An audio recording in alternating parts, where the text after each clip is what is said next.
कहानी रायपुर की है। रायपुर यानी राजधानी। इसी रायपुर में एक थाना लगता है, आरंग थाना, और इसी थाने में एक लड़का रहा करता था। उम्र बमुश्किल 16 साल, नाम धर्मेंद्र साहू। 16 साल की उम्र, पढ़ा लिखा ज्यादा था नहीं, लिहाजा इधर उधर करके नौकरी पानी का जुगाड़ बनाता, उसी से चंद पैसे कमाता। जो 4-6 पैसे कमा लेता उसी से परिवार की थोड़ी बहुत मदद करता। हालांकि अभी 16 साल का था तो परिवार वालों को बहुत प्रेशर भी नहीं था कि तुम कुछ करो या फिर कमाओ ही कमाओ। ठीक ठाक जिंदगी चल रही थी। परिवार वालों का बड़ा लाडला था, चूंकि कामकाजी भी था, मेहनती भी था। 23 फरवरी की बात है। 23 फरवरी साल 2025 को ये लड़का अपने घर से कहीं निकलता है। घर वालों को बताता है कि शाम को आऊंगा, चूंकि आज कहीं बाहर जा रहा हूं और काम है। अब निकलता है, निकलने के बाद घर वाले अपने कामों में बिजी। शाम हो गई।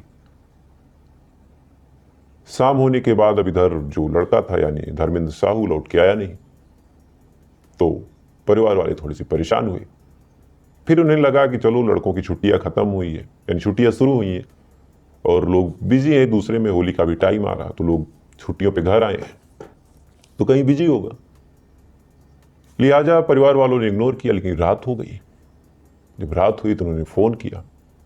अच्छा, फोन किया तो फोन लगा नहीं और परेशान। माँ ने डरते डरते पिता से ये बात बताई कि भाई बाबू आज आया नहीं घर पे। पिता नाराज हुए, उन्होंने फोन किया, फिर फोन नहीं लगा।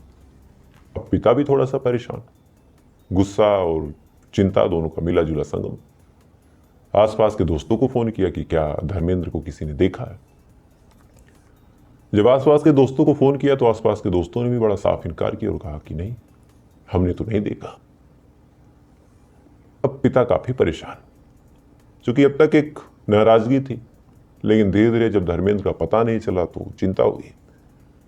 गांव भर में ये बात फैल गई कि धर्मेंद्र आया नहीं। गांव वालों ने ढूंढना शुरू किया अपने तरीके से। हर उस जगह पे जहां धर्मेंद्र जाता था, हर उस आदमी से जिससे धर्मेंद्र का कुछ लेना देना था, हर उस लड़के से जिससे धर्मेंद्र की एक दोस्ती थी, तमाम लोग उससे पूछताछ की, लेकिन धर्मेंद्र के बारे में कुछ अता पता चला नहीं। और 16 साल का लड़का इस तरह से गायब।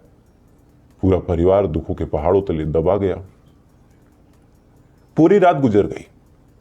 अगले दिन सुबह हुई। इधर पूरी रिश्तेदारी में, पूरी दोस्ती में, जहां जहां कोई भी जानकार था, हर उस शख्स से, जब पुलिस वालों से सबसे मदद मांग के ये लोग थक गए, तब फिर दिमाग में आया कि चलो FIR करते हैं। इसके बाद ये लोग पहुंचते हैं पुलिस स्टेशन यानी आरंग थाना, और वहां पे FIR दर्ज करवाते हैं। पूरा हुलिया बताते हैं और कहते हैं कि साहब वैसे ऐसे गया था और अभी तक लौट के आया नहीं है। पूरा परिवार अपना दुख जाहिर करता है। पुलिस वाले उस लड़के की तस्वीर मांगते हैं, पूरा बायोडेटा मांगते हैं, फिर कहते हैं आप जाइए, हम खोज देंगे। इसके बाद परिवार वाले आ जाते हैं इस उम्मीद में कि पुलिस वाले खोजेंगे। एक दिन पूरा गुजर गया। पिता फिर भाग के थाने गया पूछने के लिए कि साहब कुछ पता चला। साहब ने कहा कि भाई जांच पड़ताल जारी है। परिवार वाले मन मार के फिर अपने तरीके से इस उम्मीद में कि चलो हम भी खोजते हैं, पुलिस वाले काम कर रहे हैं, मिल जाएगा।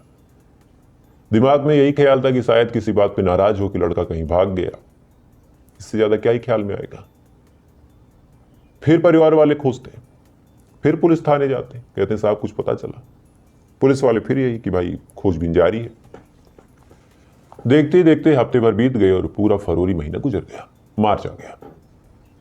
मार्च आने के बाद एक थाना लगता है भैंसापुर थाना, और इसी भैंसापुर थाने में एक आदमी को सुबह सुबह एक जंगल के पास कंकाल दिखता है। अब कंकाल भी इतना विक्षिप्त कि मांस के लोथड़े कहीं नोचे गए हैं, कहीं खसोटे गए। अब वो चीज जब वो आदमी देखता है, देखने के बाद सहम जाता है, क्योंकि ऐसा लग रहा था कि जैसे जो कंकाल एक इंसान का है और किसी ने उसको खाया है। अब कौन है जिसने आदमी को खा लिया?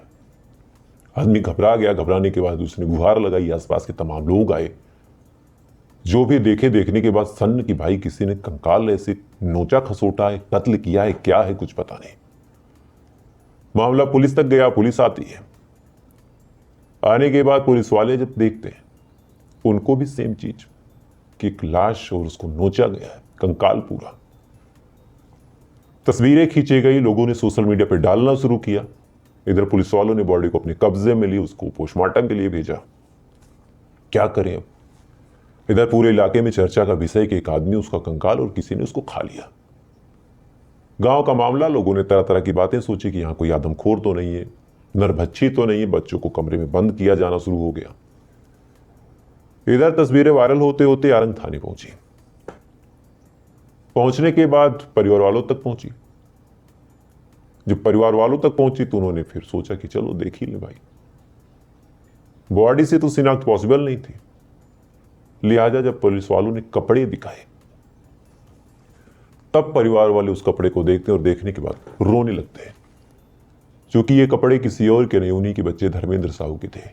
16 साल का वो लाल जो अपने घर से निकला था, लाश की शक्ल में, चीथड़ों में, अपने माँ बाप के सामने स्ट्रेचर पर लेटा था। फौरन शिनाख्त होती, पुलिस वाले बॉडी हवाले करते हैं। पोस्टमार्टम हो चुका था, उसमें क्लियर हो गया था कि कत्ल हुआ है। उसके बाद फिर बॉडी पुलिस वालों के कहने पे परिवार वाले ले जाते हैं, उसका अंतिम संस्कार करते हैं। लेकिन अब बड़ा सवाल ये था कि कातिल कौन है। तो चूंकि एफआईआर जो हुई थी गुमशुदगी की, वो आरंग थाने में हुई थी, लिहाजा आरंग थाने वाले जांच पड़ताल शुरू करते हैं। सबसे पहले परिवार वालों से पूछताछ, फिर आसपास के लोगों से पूछताछ। कहीं कुछ खास पता चला नहीं, पहले भी नहीं चला था। लिहाजा पुलिस वालों के जहन में एक आइडिया आता है कि क्यों ना कॉल डिटेल खंगाली जाए। उसके बाद पुलिस की एक टीम कॉल डिटेल निकालती है। जब कॉल डिटेल निकाली तो एक लड़की का नाम मिला, जिसका नाम था टेमिन। ये भी 19 साल की। आखिरी बार जो बात हुई थी वो भी टेमिन के साथ हुई थी। लिहाजा पुलिस वालों को टेमिन पे डाउट हुआ। उसके बाद पुलिस वालों ने टेमिन से पूछताछ करनी शुरू की। शुरुआती पूछताछ में टेमिन इधर उधर तमाम तरह की बातें बताती रही, लेकिन फिर अंत में टेमिन ने कहा कि हाँ साहब, हमने ही मारा है। पुलिस वालों ने पूछा हमने मतलब? तब एक नाम और निकल के सामने आया, जिसका नाम था सागर सिंघानिया। पुलिस वालों ने सागर सिंघानिया को भी उठाया। 2 लोगों का और नाम निकल के सामने आया, उनको भी उठाया और फिर पूछताछ शुरू की।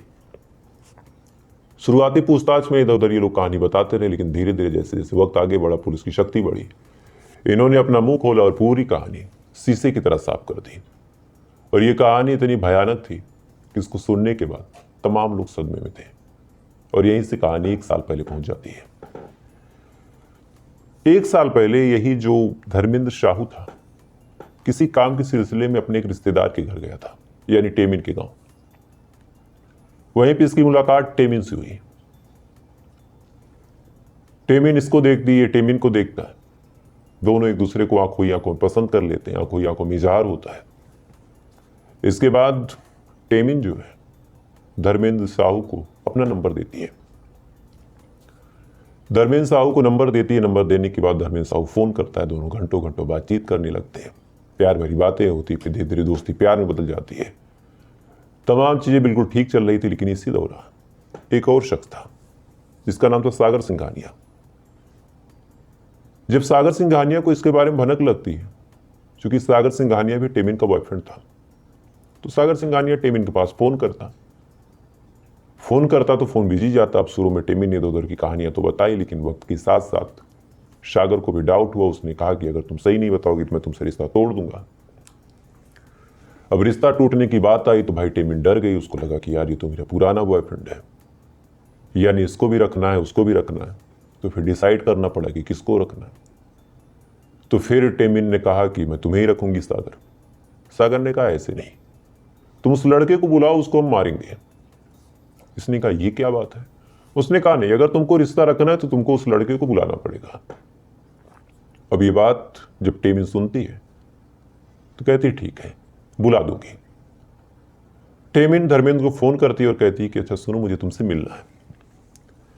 अब एक लड़का जो एक लड़की से बात कर रहा हो, तमाम चीजें ठीक हो, कहीं कोई शंका या फिर कोई ऐसी गुंजाइश हो नहीं, तो फिर क्या करेगा वो लड़का? भरोसा कर बैठा। जाने के बाद टेमिन के पास मिलता है। वहां पहले से सागर सिंघानिया खड़ा था। सागर ही कहता है कि चलो मैं ले चलता हूं टेमिन के पास। सागर उसको अपनी बाइक पे बैठाता है, बैठाने के बाद एक जंगल में ले जाता है और अपने दोस्तों समेत उसका कत्ल करता है। कत्ल करने के बाद बॉडी को वहीं छोड़ देता है और वहां से 9-11 टेमिन को फोन करके बता देता है कि काम खत्म हो गया।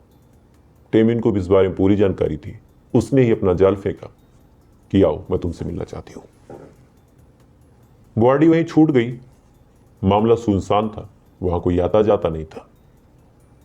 आसपास के हमारा कुत्तों को, हमारा सियारों को और भी जो मांसाहारी जानवर होते हैं, जैसे लोमड़ी हो गई, बिल्लियां हो गई, कौवे हो गए, चील हो गई, इन तमाम जानवरों को जब लाश सड़ने की बदबू मिली, पहुंचते हैं, खाना शुरू करते हैं। 23 तारीख को यह कत्ल हुआ था, 5 तारीख को यह बॉडी मिली। तो 23-5 दिन ये और 5 दिन और 10 दिन के अंदर बारी बारी से 16 साल के बच्चे की लाश को नोच नोच के इन्होंने खा लिया। बचा सिर्फ कंकाल। कंकाल को भी कुछ हिस्से कुत्ते लेके भाग रहे थे, कुछ कौवे लेके इधर उधर कर रहे थे। जानवरों की भीड़ लगी थी। कांव कांव और कुत्तों की भूखने की आवाज जब कुछ राहगीर सुनते हैं तो उनका ध्यान उधर जाता है। जब ध्यान उधर जाता है तो वो देखते हैं कि वहां पे कंकाल है। कंकाल जब ऐसे हाल में वो देखते हैं तो डर जाते हैं कि किसने मारा, किसने नोचा, क्या हुआ होगा। चूंकि किसी भी इंसान के जहन में ये बात हजम नहीं हो सकती कि एक इंसान को कौवे और कुत्ते नोच के खा जाए, खासकर गांव में नहीं हो सकती।